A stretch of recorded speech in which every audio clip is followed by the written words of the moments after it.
Hey guys, I am excited to be doing a little segment today about scleroderma and pregnancy and childbirth. So I just wanted to use this YouTube channel as a way to share some of my experiences and some of the things that I found that have really worked for me. So I guess I'll just start. I was diagnosed with systemic limited scleroderma when I was 6 years old. So I am 34 now. I've had scleroderma for most of my life. And growing up, my rheumatologist, I remember them kind of prepping me a few times and saying, you know, there's a good chance you might not be able to have children, or at least you might not be able to carry your own children physically. Just mainly due to the fact that scleroderma tends to eventually get into your lungs or your heart or your kidney. I am really blessed I haven't had that happen. So, but that was a big concern at the time. So I just kind of grew up thinking that I might adopt children, or maybe I would. I had two friends tell me they were willing to be a surrogate for me, that kind of thing. It wasn't until I was older, actually, right after I was married, we moved to California, and I went to see Dr. First there at UCLA. He's an amazing doctor. He knows a lot of stuff about scleroderma. He actually saw me for a short while in Washington when he worked at Virginia Mason in Seattle. So seeing him again was really fun, and we ran some tests, and he just said there is no reason why you cannot have your own babies, why you cannot get pregnant. My lungs were very mildly affected at the time. I didn't have any heart issues. I didn't have any kidney issues. Basically, I just had some esophageal stuff going on, and then my skin issues and Sjogren's, and I mean all my other stuff, digital ulcers, you name it. But no major organ involvement. Woo, hello. Sorry, there's a dog on my bed, and she just pushed up against my tripod here. So basically, that was really exciting for me and my husband to find out that I could give it a go and try carrying my own kids and getting pregnant. So I didn't have any issues with actually getting pregnant with my illness, which was great. I got pregnant pretty quick, and then one thing I loved about being pregnant with all my pregnancies is that my illness, my scleroderma symptoms got very, very mild. It wasn't until maybe the third or fourth month of being pregnant, though. I remember the first few months sucked.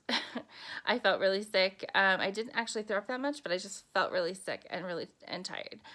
But I noticed around between the third and fourth month, a lot of my issues just started to get better and better. So one bonus for a lot of people with scleroderma, not everybody, but a lot, is that when you're pregnant, your symptoms get really mild. I know that's the same for a lot of other autoimmune diseases too. So there were definitely some risks, though, that my rheumatologist told me about. Patients who have babies tend to have babies who are lower weight. They might come earlier. You might have low fluid while you're pregnant. Sometimes you have to have bed rest. Basically, I needed to see a high-risk doctor for the pregnancy. So when I found out I was pregnant, I saw a regular OBGYN and a high-risk OBGYN. And I saw my regular OBGYN every month until the end. I saw her more frequently. And I saw my high-risk I think it was every 2 months after starting at the third month. So that was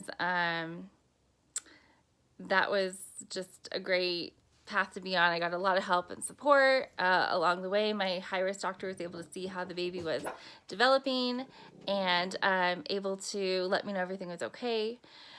With my first pregnancy, though, around, I want to say the 6th month, I found out that my fluid was low.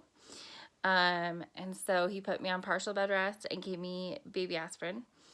So I had to do always sleep on my left side, which increases circulation and helps the baby get more circulation, helps you breathe better when you're pregnant. And then also I had to take baby aspirin and just keep monitoring the fluid.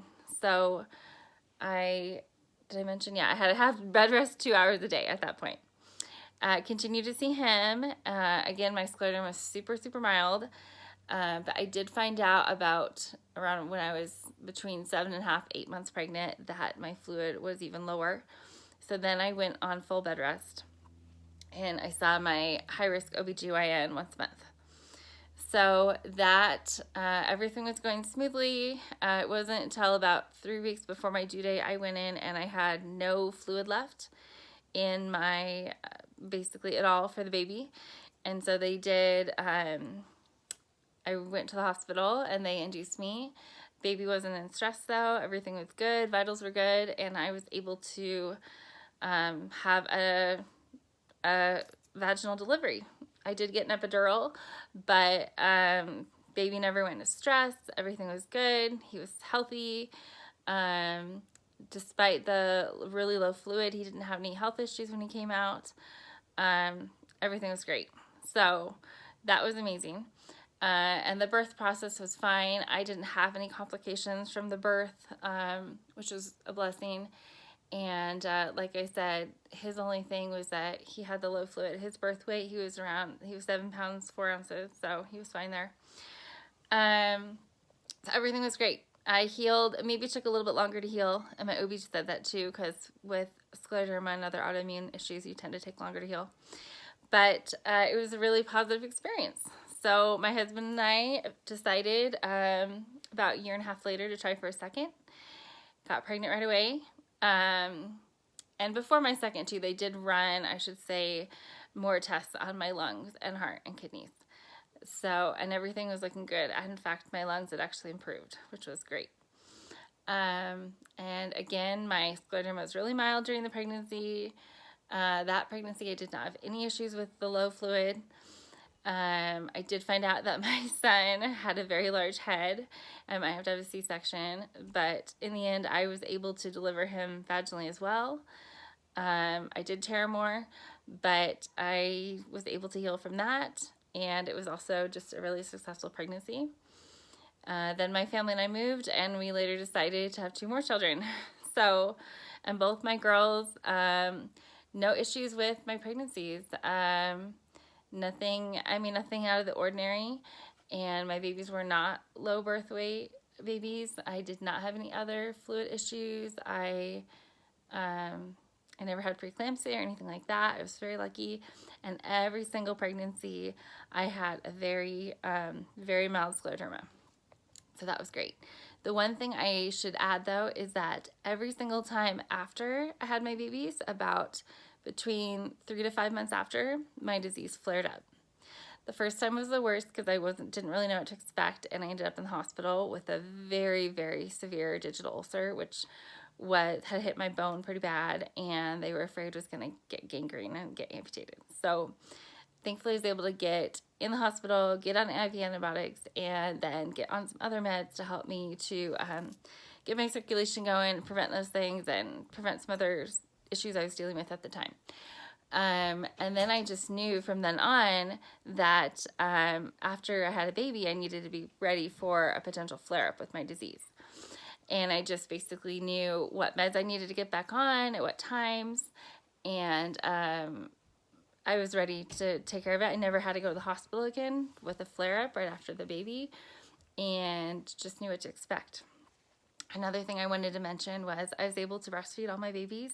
I didn't have any issues with that.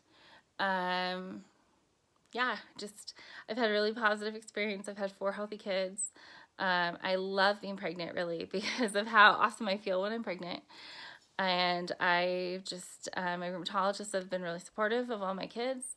And as long as I, didn't have anything major going on, which I never did, that was going to harm the baby or make it hard for them to thrive, they were always supportive with me getting pregnant. So I hope that helps. Hey, Dallin, you want to come say hi? I have one of my kids here. I was going to say hi. This is my second, Dallin. He's 8, and he was my big-headed baby. But he is awesome, and I'm just so grateful to have my kids. They help me so much with my illness and when I'm having hard days.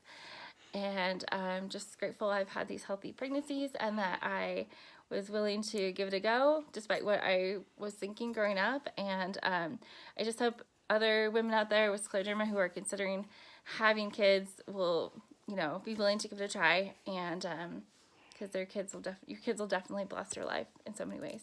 So thanks, guys. Bye. Bye.